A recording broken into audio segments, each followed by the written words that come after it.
Assalamualaikum warahmatullahi wabarakatuh. Hello everyone, my name is Najwa Khairunnisa Makasuci from class 11 to SMANSA Balikpapan. And in this video, I'm going to be criticizing a novel written by one of our amazing teachers in SMANSA Balikpapan, Dayang Suriani, titled The True Man from Heaven, a special gift for my beloved husband. This novel was published back on October 2015. With 221 pages, it tells the story of Mayang, a young, beautiful, and religious muslimah who's on the journey to find the love of her life. She's had 5 guys come and ask for blessings from her parents, but in the end, 2 guys remain, Panji and Bima. From here, the author showcased Mayang's complex feelings and emotions as she finds out who the one Allah SWT has decided best for her. This novel has some strong points that are worth pointing out, such as the first one being that the protagonist of the story, Mayang, is an excellent example of what an ideal muslimah is like. This can open the hearts of many young girls to follow her footsteps and become a great muslimah as well. The second one being that this novel was an easy read, no use of complex vocabularies or terms, so even a slow reader like me can finish the story in just one sitting. The third point being that this story is an eye-opener, especially to the younger generations whose perception of what love means has been ruined by social media and such. It teaches us what an ideal relationship is like in Islam. The fourth one being that Panji is literally a walking green flag. Other men should learn to be a little bit more like Panji. The fifth one being that the hospital scene from where Mayang's father passed away revokes a lot of emotions within me. So I think that the author did a great job at expressing Mayang's thoughts and feelings in that scene. But within the story, I also found some weak points, such as number 1, the supporting side characters in the story doesn't have that much personality.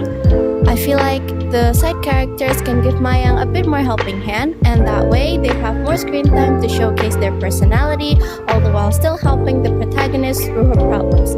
Number 2 is that the novel scenes can use a bit more description. From how the characters look like, how the situation feels like in that scene and such, needs a more detailed description to enhance the reader's imagination and visualization of the scene. This can make a huge impact and elevate the reader's experience.